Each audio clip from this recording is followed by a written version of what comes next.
কোরআনের দ্বারা সাব্যস্ত মাসালা আর একটা হলো কিয়াস দ্বারা সাব্যস্ত মাসালা, দুইটার মানই ভিন্ন। উসুল ফিক ছাড়া মানসুসি মাসালা কোনটা, কিয়াসি মাসালা কোনটা, এটা বোঝাই সম্ভব না।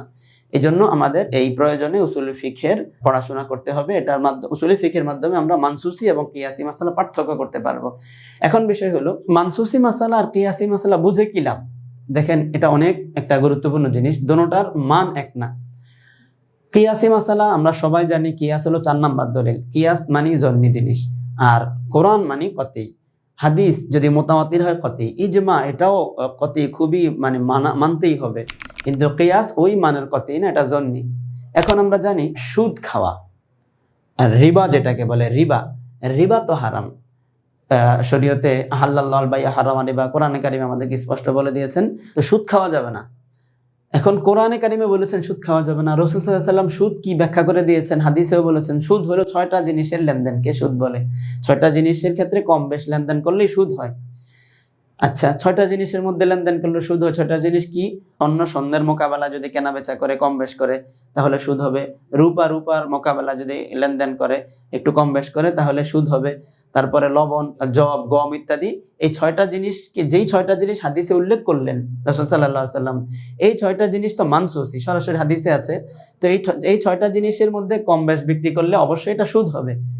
আচ্ছা, তো এই 6 জিনিসের বাহিরে অন্য কোনো জিনিস যদি কম বেশ করে লেনদেন করে তাহলে কি সুদ হবে? হ্যাঁ, তাহলেও সুদ হবে। কেন সুদ হবে?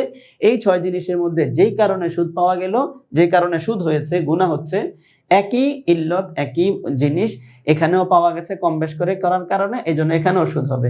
এখন দুই সুদের মান এক না, এটা আমি বলতে চাচ্ছি। যেই 6টা জিনিস সরাসরি রাসূল সাল্লাল্লাহু আলাইহি ওয়াসাল্লাম বলেছেন এই 6টা জিনিসের লেনদেনে সুদ হয়, ওইটাতে লেনদেন করলে যেভাবে গুনাহ হবে, যেভাবে হারাম হবে, এই 6 জিনিসের বাহিরে যে জিনিসগুলো আছে সেগুলোতে লেনদেন করলে সেগুলোর সুদ গুনাহ ওই মানের হবে না, একটু নিচের মানের হবে। যেমন স্বর্ণের মোকাবেলায় স্বর্ণ দিয়ে স্বর্ণ কিনলাম একটু কম বেশ করে, স্বর্ণ দিয়ে স্বর্ণ কিনলাম, লবণ দিয়ে লবণ কিনলাম, রূপা দিয়ে রূপা কিনলাম, জব দিয়ে জব কিনলাম, তো এগুলো তো সরাসরি হাদিসে আছে, এগুলো একেবারে হারাম হবে, এগুলো কতই হারাম, এগুলো অস্বীকার করলে কাফের হয়ে যাবে। কিন্তু যদি লোহা দিয়ে লোহা বিক্রি করে কেউ, রডের বিনিময়ে রড কম বেশি বিক্রি করলে এটা হলো মাকরুহে তাহরিমি, কিন্তু স্বর্ণের বিনিময়ে স্বর্ণ কম বেশি বিক্রি করলে এটা হারাম, এটা অস্বীকার করলে কাফের হয়ে যাবে। এটা মানসুসি মাসালা আর এটা কিয়াসি মাসালা।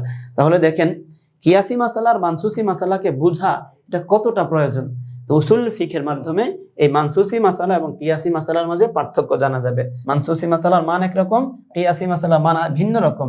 তো মানসুসি এবং কিয়াসি মাসালার মাধ্যমে পার্থক্য করার জন্য উসুল ফিকের অতি প্রয়োজন।